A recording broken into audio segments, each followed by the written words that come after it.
ओम शांति पाल भाई। ओम शांति चेतन भाई। आज 29 अगस्त 2024 की मुरली रिवीजन कर रहे हैं, जिसमें प्यारे बाप दादा हम बच्चों को ज्ञान, योग, सेवा, धारणा चारों ही सब्जेक्ट पर अटेंशन खिंचवा रहे हैं। और बाबा खास अटेंशन खिंचवा रहे हैं कि हमारा बुद्धि योग एक विचित्र बाप की तरफ हो, क्योंकि विचित्र दुनिया में जाना है, विचित्र बाप को याद करना है और विचित्र प्राप्ति भी है जो दुनिया में सोच भी नहीं सकते हैं। और भी कई बातें यदि हम चिंतन करेंगे तो क्या क्या विचित्र है। आत्मा तो विचित्र है ही है, परमात्मा विचित्र है, प्राप्ति विचित्र है जो दिखाई नहीं देती है। इतनी गुप्त प्राप्ति है हम बच्चों को। और सत्य की दुनिया में जो हमें अथाह धन संपदा मिलता है वो भी अभी इस दुनिया में पता नहीं सबको, भी विचित्र कहलाती है। तो विचित्र कैसे याद रहेगा, उसके लिए बाबा ने कहा इस शरीर से वैराग्य। शरीर को कितने प्रकार से बाबा ने कहा है कि ये तो लोथड़ी है, ये तो नाश होने वाला है, ये तो चमड़े का एक पुतला है ना, हड्डी मांस का पुतला है, कितने प्रकार से। और ये इसमें से यदि आत्मा विचित्र निकल जाए तो इसका तो कोई महत्व ही नहीं है, कोई रोल ही नहीं है। सब कुछ ही आत्मा निकल जाए तो फिर बल शरीर को बाबा बोला कितना भी मारो, जैसे मिट्टी को मारते हैं, जलाते हैं। मारने की बात नहीं, जला देते हैं तो भी कुछ चूरपुर नहीं है। और यहाँ यदि आत्मा है तो एक यदि लास्ट नाखून में भी थोड़ा सा दर्द है तो कितना आत्मा को एहसास होता है। क्योंकि और शरीर के माध्यम से ही आत्मा जो है दुख और सुख भोगती है, क्योंकि शरीर लंगड़ा लूला होता है, आत्मा तो एकदम कभी लंगड़ी लूली होती नहीं है। बाबा ने कहा ज्ञान बड़ा सहज है, लूला लंगड़ा भी समझ सकता है। ये ज्ञान को इतना सहज बाबा ने बताया है ताकि भोली भाली माताएं भी समझ ले, लंगड़ा लूला अंधा भी समझ ले, है ना। यहाँ पर हमारे मधुबन में इन सब जो दिव्यांगों का भी एक विंग बनाया हुआ है, तो उसके माध्यम से भी काफ़ी दिव्यांग भाई बहनों की सेवाएं हो रही हैं। और फिर बाबा ने कहा, जैसे अभी 2 दिन पहले भी कहा था कि हमारी आँखें जो है ना खुली हुई रहें, नहीं तो आदत बन जाती है आंखें बंद करके बैठने की। क्योंकि हमारा ये राजयोग चलते फिरते कार्य करते हुए निरंतर याद की अवस्था वाला है। ये कर्म योगी है, कर्म योग है। कोई बैठ कर करने वाला हठ योग नहीं है। इसलिए बाबा खास हमको अटेंशन खिंचवाते हैं ताकि ये आदत ना पड़ जाए कि जब हम आंख बंद करते हैं तभी याद की यात्रा हो। इसलिए बाबा याद में भी जब बैठते हैं तो बाबा कहते हैं आंखें खोल कर बैठो। इसके बहुत फायदे हैं, यदि हम इसमें चिंतन करेंगे तो बहुत मुरली थोड़ा और भी चिंतन में रह जाएगी। इसलिए हम इस पे चिंतन हम सभी करते रहेंगे। और फिर बाबा ने कहा आप दाता के बच्चे हो, तो जैसे भक्ति मार्ग में मंदिरों में भी जाते हैं या किसके पास भी भावना से जाते हैं, गुरुओं के पास जाते हैं तो लेने की भावना होती है। और बाबा हम बच्चों को सदा देने की भावना जागृत करते हैं हमारी आत्मा में, हमारी मन बुद्धि में, हमारी वृत्ति में, ताकि हम चाहे वाचा से देवे, नैनों से देवे, मनसा से देवे, है ना, अपने चरित्र से देवे, विचारों से देवे, अपने ज्ञान को धारण करने की विधि से देवे, ज्ञान के चिंतन से देवे। मतलब हर प्रकार से बाबा हम बच्चों को दाता बनाते हैं, आप समान बनाते हैं बाबा।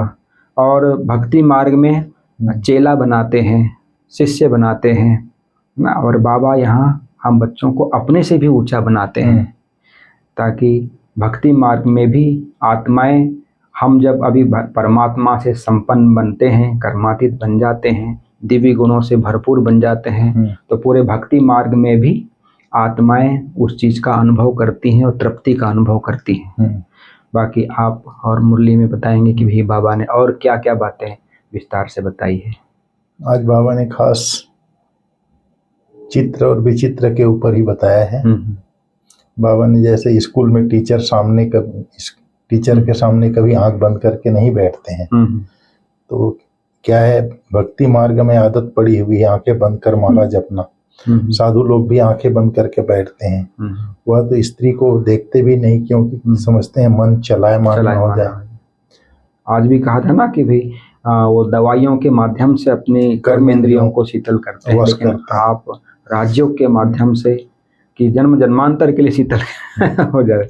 बाबा ने फिर कहा, रूहानी बाप बैठ रूहानी बच्चों को समझाते हैं। यह पाठशाला है, परंतु यहाँ कोई चित्र अर्थात देहधारी को नहीं देखना। यहाँ देखते भी बुद्धि उस तरफ जानी चाहिए जिसका कोई चित्र नहीं है। फिर बाबा ने कहा, बल तुम यहाँ शरीर को देखते हो, परंतु बुद्धि से उस विचित्र को ही याद करना है।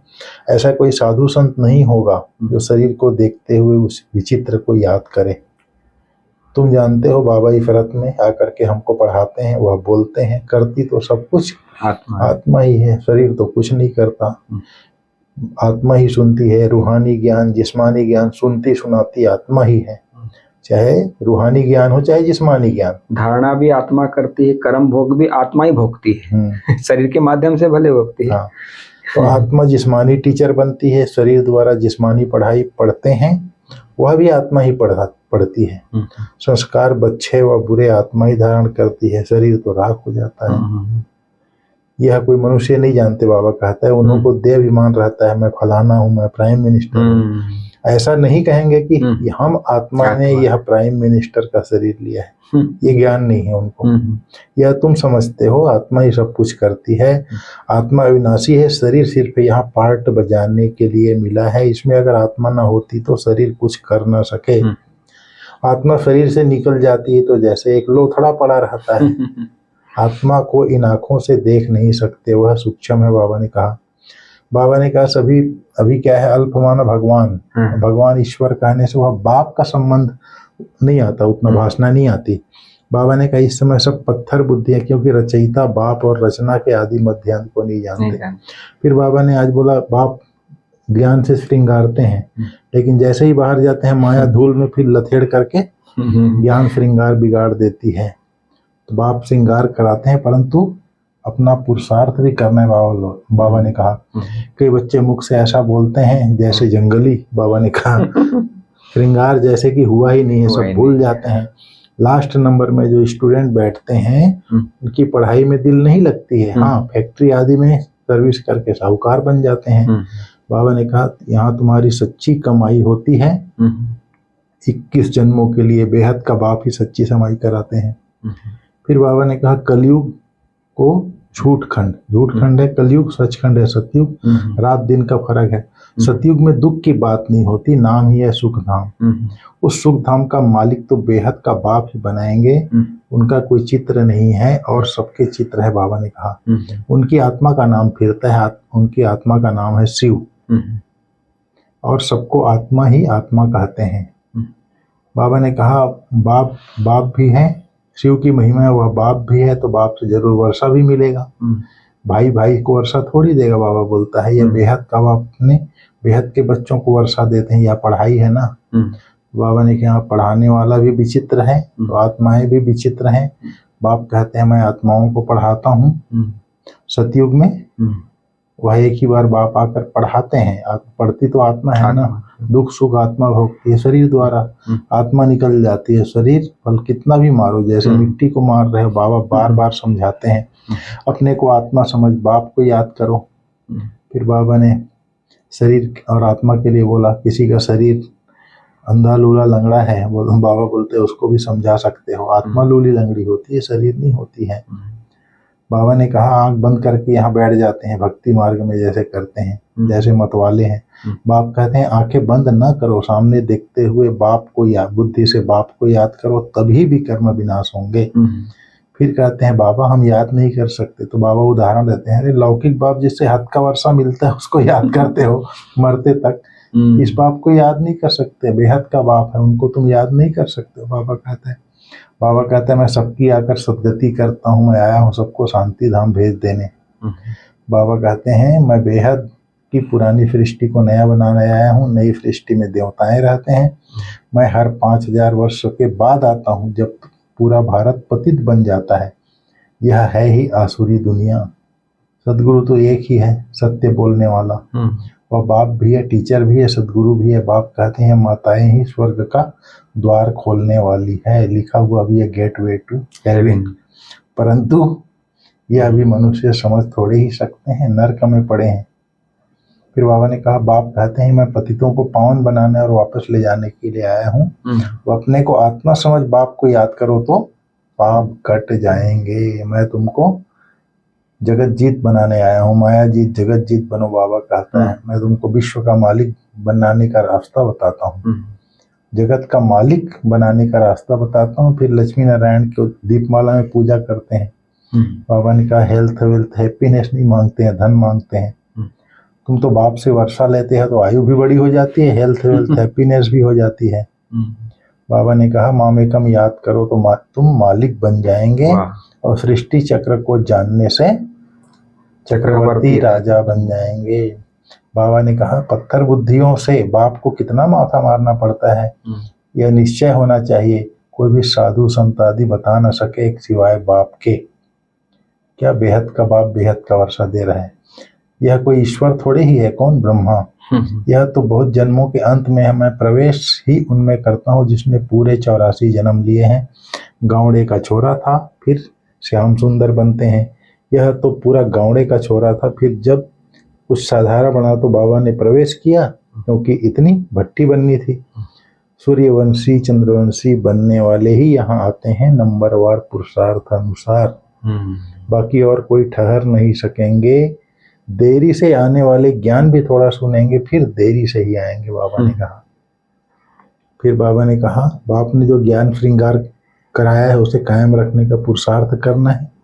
माया की धूल अच्छा अर्थात मायावी संग से श्रृंगार को बिगाड़ना नहीं है। पढ़ाई अच्छी रीति पढ़कर अविनाशी कमाई जमा करनी है। इस चित्र अर्थात देहधारी को सामने देखते हुए विचित्र बाप को याद करना है। आंखें बंद करके बैठने की आदत नहीं डालनी। बेहद के बाप से कुछ भी मांगना नहीं है। आज का वरदान बहुत अच्छा बाबा ने कहा है, समय के महत्व को जान, फास्ट सो फर्स्ट आने वाले तीव्र गति के पुरुषार्थी भाव। अव्यक्त पार्ट में आई हुई आत्माओं को last so fast, fast so first आने का वरदान प्राप्त है। तो समय के महत्व को जान, मिले हुए वरदान को स्वरूप में लाओ। यह अव्यक्त पालना सहज ही शक्तिशाली बनाने वाली है, इसलिए जितना आगे बढ़ना चाहो बढ़ सकते हो। बाप दादा और निमित्त आत्माओं की सर्व के प्रति सदा आगे उड़ने की दुआएं होने के कारण तीव्र गति के पुरुषार्थ का भाग्य सहज मिला हुआ है। बाबा भी मेहनत करता है, हमारे निमित्त दादियां भी मेहनत करती हैं, दादियां दीदियां दादाएं सब, इसलिए भाग्य मिला हुआ है तीव्र गति से सहज आगे बढ़ने का। ज्ञान को कितना सहज करके समझाते हैं वो लोग। आज बाबा ने कहा स्लोगन में, निराकार सो साकार के महामंत्र की स्मृति से निरंतर योगी बनो।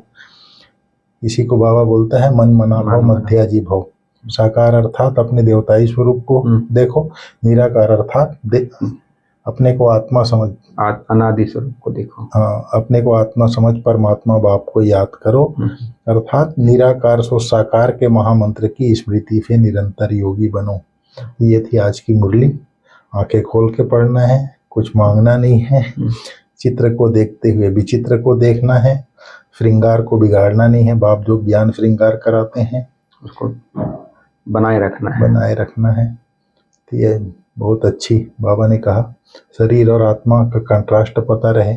आत्मा निकल जाती है तो शरीर का कोई वैल्यू नहीं है। ठीक है चेतन जी, ओम शांति।